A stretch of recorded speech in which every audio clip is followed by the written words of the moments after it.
In finance and economics, hysteresis describes a situation where a system does not return to its original state after a change is removed.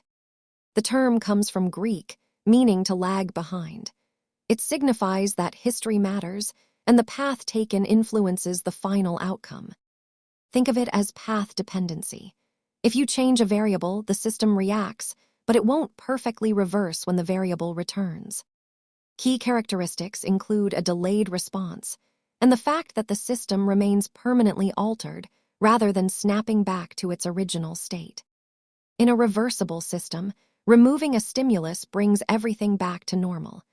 Hysteresis implies that the change leaves a lasting footprint.